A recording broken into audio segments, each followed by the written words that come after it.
Donc, j'ai actuellement en ligne de l'Internet international Dr Sami Mandour, le grand professeur à l'université de l'Azhar. Bonsoir et bonne fête.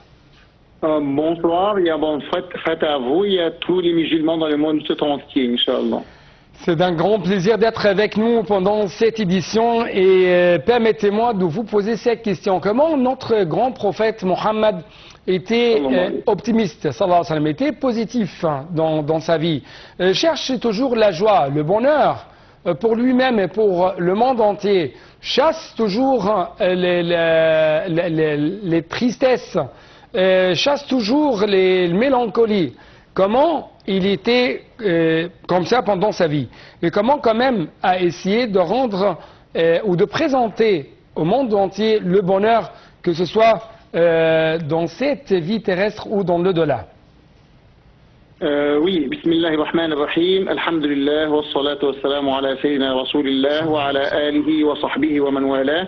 Rabbi shrah li sadri wa yassir li amri wa hlul 'uqdatan min lisani yafqahu qawli. Et ensuite, donc, félicitations à tous les musulmans dans le monde tout entier à l'occasion de la commémoration de la naissance du prophète Mohammed sallallahu alayhi wa sallam.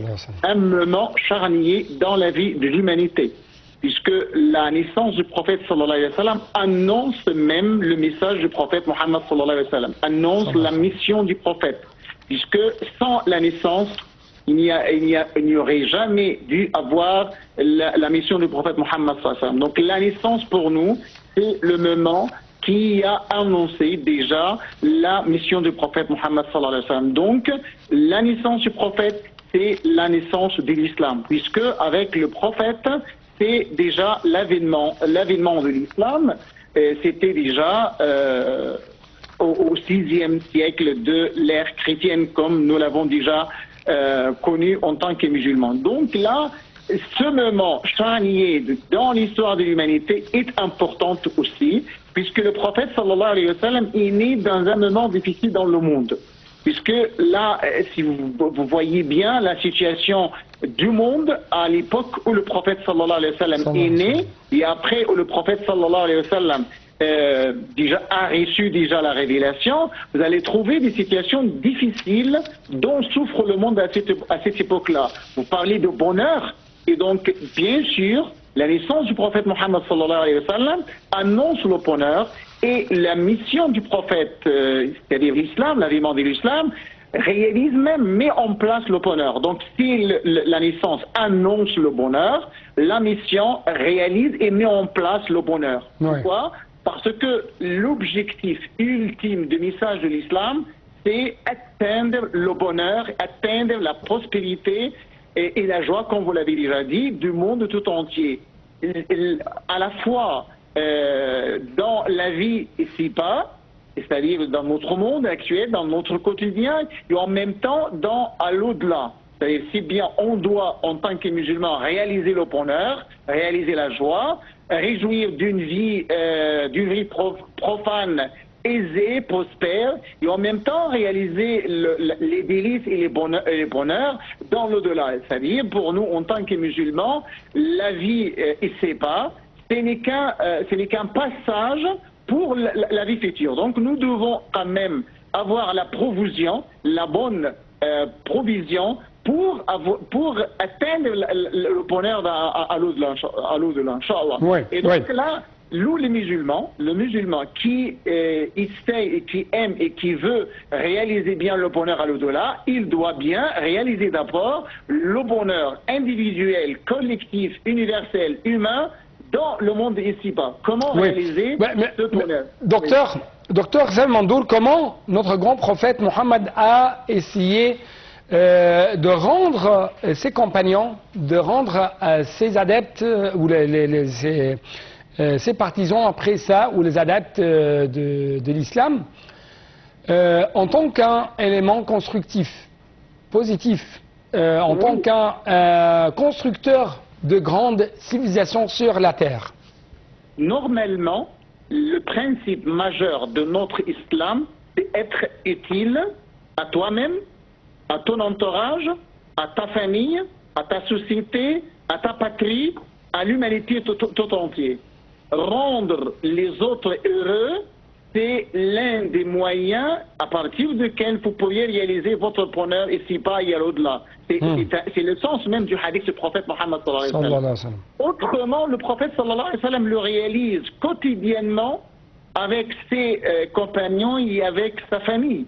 Donc, voyez bien, le prophète sallallahu alayhi wa sallam a déjà, il y a la vie publique du prophète Mohammed sallallahu alayhi wa sallam, c'est-à-dire la vie avec la société, avec les compagnons, et même la vie privée du prophète Mohammed sallallahu alayhi wa sallam. Donc, toutes les instructions, tous les enseignements du prophète Mohammed sallallahu alayhi wa sallam incitent les musulmans à être des éléments constructeurs, à être des éléments positifs dans la société, comme on le dit toujours, on cherche à construire et non pas à détruire. Et donc le Coran le dit même, si le prophète le dit, donc le Coran le dit, puisque Allah a dit dans le Coran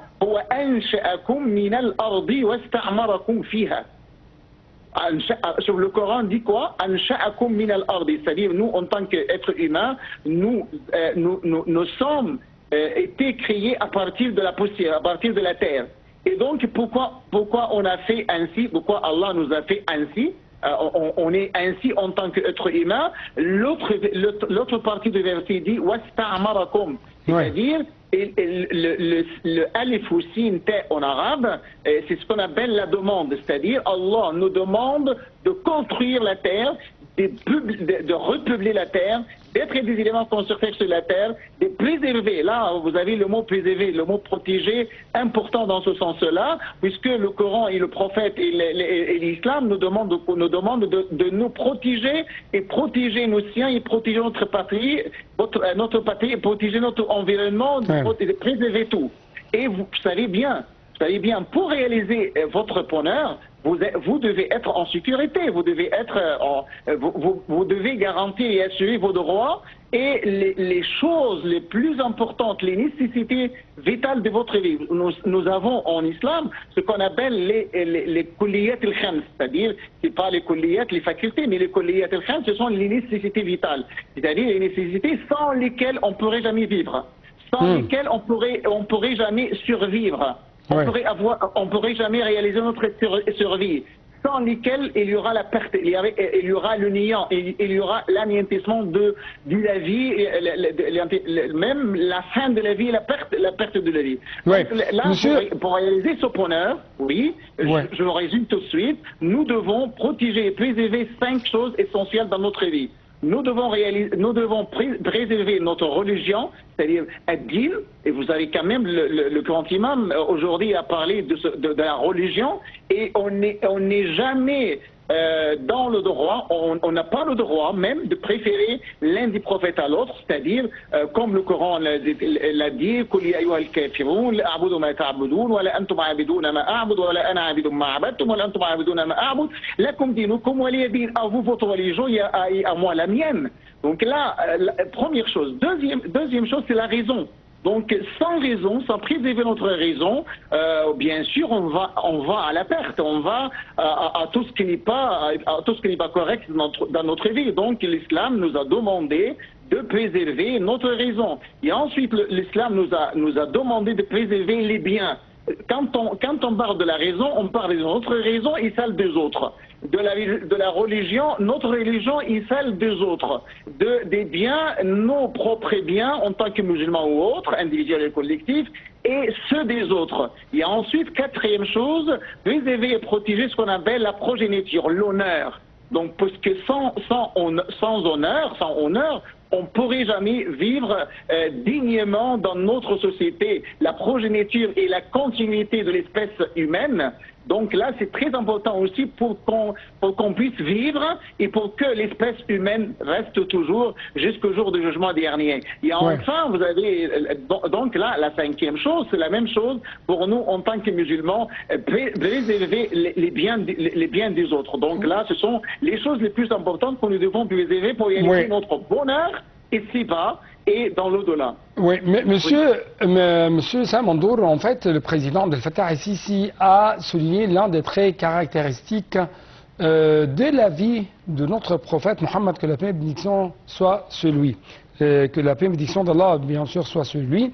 Selon le président, l'approche du prophète en cas de désaccord était basé sur le dialogue et la persuasion sans coercition ni abus. Donc, à partir de ça, comment le prophète a essayé par tous les moyens de lutter contre l'extrémiste, de lutter contre l'extrémisme, que ce soit dans les comportements ou quand même dans les idées, que ce soit dans les ibadat, ou quand même que ce soit au niveau de comportements dans la société. Oui, vous avez tellement raison, puisque normalement, le prophète est toujours contre ce qu'on appelle l'exagération. Puisqu'il y a même, le prophète a dit, le Coran même, avant le prophète le dit, la terlu fi dinikum. C'est-à-dire, n'exagérez pas. Et même le prophète sallallahu alayhi wa sallam, il l'a dit tout simplement quand il a dit, inna ad-dina yusrun. C'est-à-dire, la religion est facile à pratiquer. La religion est facile. وَلَنْ يُشَادَّ الدِّينَ أَحَدٌ إِلَّا غَلَبَهُ. C'est-à-dire celui qui cherche à être intransigeant en matière de religion, il doit être dans le sens, il doit échouer. Il doit être dans l'échec. Puisque normalement, Allah a créé la religion ainsi. Donc vous devez chercher à être dur, rigoriste dans la pratique de la religion alors qu'elle est à l'origine facile. Donc là, le Coran et le prophète l'a dit ainsi. Et même les gens qui essayent de faire ainsi même du vivant du prophète Mohammed sallallahu alayhi wa sallam, le prophète les a déjà réprimandés, les a déjà blâmés. Et les a déjà ordonné de ne pas faire ainsi. Vous avez donc tout brièvement un petit récit de 3 hommes parmi les compagnons du prophète sallallahu alayhi wa sallam qui se sont rendus auprès du prophète Mohammed sallallahu alayhi wa sallam, c'est-à-dire auprès de la maison, près de la maison du prophète Mohammed sallallahu alayhi wa sallam. Ils sont allés chez le prophète sallallahu alayhi wa sallam pour poser les questions à propos des cultes, des pratiques culturelles du prophète Mohammed sallallahu alayhi wa sallam. Ils posent la question, bien sûr, aux épouses du prophète Mohammed sallallahu alayhi wa sallam. Et donc, quand on a répondu à ces gens-là d'une manière positive, d'une manière claire, donc ils ont dit, mais comment le prophète agit ainsi? Le prophète agit ainsi parce qu'il a déjà, Allah subhanahu wa ta'ala, lui a pardonné tous les péchés aussi bien antérieurs que postérieurs. C'est-à-dire donc ces péchés ont été déjà pardonnés. Pourquoi donc il fait plus d'efforts dans le domaine des pratiques culturelles? Nous devons faire autrement puisque nous sommes êtres humains tout à fait différents du prophète Mohammed sallallahu alayhi wa sallam. Et donc l'un d'eux, ils ont commencé à discuter. Donc le premier a dit, moi je continue. J'observe le jeûne sans interrompre. C'est-à-dire, je dois faire le jeûne tous les jours. Et quelqu'un d'autre, il a dit, et moi, je dois faire la prière de la nuit tous les jours. C'est-à-dire, tous les jours, je dois faire la prière de la nuit. Et la troisième a dit, et moi, je ne pense pas à me marier avec les femmes. Donc, ils sont déjà abordés 3 problèmes dans notre vie. En ce qui concerne les pratiques culturelles, ils parlent de la prière, et l'autre, il parle du jeûne, et la troisième, il parle même de quelque chose de quotidien, d'un besoin humain, d'un besoin instinctif, c'est-à-dire le mariage. Ils se sont interdits à eux-mêmes ces actes-là. Le prophèt les a entendus. Et quand le prophète les a entendus, il est sorti, il leur a dit, est-ce que c'est vous qui avez déjà dit ce que j'avais déjà entendu, ces propos-là? Ils ont dit oui. Donc le prophète leur a dit, quant à moi, je suis la personne qui craint plus Allah, c'est-à-dire plus que vous. Et donc, je suis Dieu plus que vous, mais quand même, j'observe le jeûne et je l'interromps. Je fais la prière de la nuit, c'est-à-dire je dors, et en même temps, je fais la prière de la nuit. Et troisièmement, je me marie avec les femmes. Celui qui ne fait pas ainsi, celui qui n'agit pas ainsi, il ne fait pas de mien, c'est-à-dire il ne fait pas partie de ma communauté, il ne fait pas partie des musulmans, puisqu'il a transgressé, il a exagéré. Donc nous sommes tout à fait contre l'exagération, et c'est l'exemple que le prophète sallallahu alayhi wa sallam a rappelé pour nous et pour les musulmans jusqu'au jour du jugement dernier. Oui, docteur Sam Mandour, notre grand professeur à l'université de Lazare, je dois vous remercier infiniment pour de telles explications concernant ces différentes dimensions de la vie de notre grand prophète Mohammed. Que la paix et bénédiction d'Allah soit sur lui et qu'on essaye de célébrer,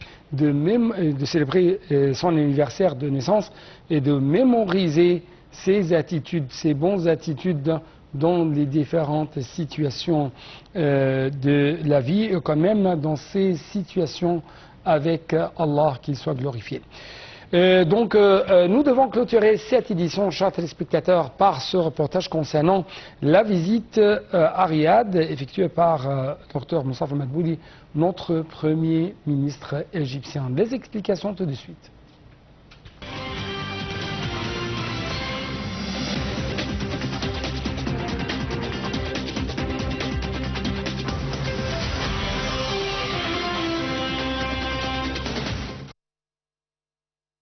Le Premier ministre Dr Moustapha Madbouli s'est rendu hier à Riyad à la tête d'une délégation de haut rang regroupant les ministres des Finances, Ahmed Koujouk, et de l'Investissement et du Commerce extérieur, Hassan El-Khatib. La coopération conjointe et les opportunités d'investissement en Égypte sont au centre des discussions. Dr Madbouli a rencontré le ministre saoudien du Commerce, Dr Majed El-Qasabi, pour examiner les différents aspects de la coopération. Au début de la réunion, Madbouli a exprimé son aspiration à stimuler les échanges commerciaux entre les deux pays et son appréciation au ministre saoudien du Commerce pour son empressement à fournir des propositions visant à promouvoir les relations commerciales et d'investissement entre le Caire et Riyad. Madbouli a passé en revue les efforts déployés par le gouvernement égyptien pour résoudre les problèmes des investisseurs saoudiens en Égypte. Dr Madbouli a déclaré que l'Égypte et l'Arabie partageaient un partenariat d'investissement solide qui contribue à une forte rentabilité pour les deux pays. Il a ajouté que ce partenariat sera renforcé après la signature de l'accord de promotion et de protection de l'investissement entre les deux pays. Le chef du gouvernement a fait ces déclarations lors de sa rencontre avec le ministre saoudien de l'investissement Khaled Al-Faleh. Dr Madbouli a remercié le ministre saoudien pour les efforts déployés par la partie saoudienne afin de parvenir à un accord sur la protection et l'encouragement des investissements entre les deux pays.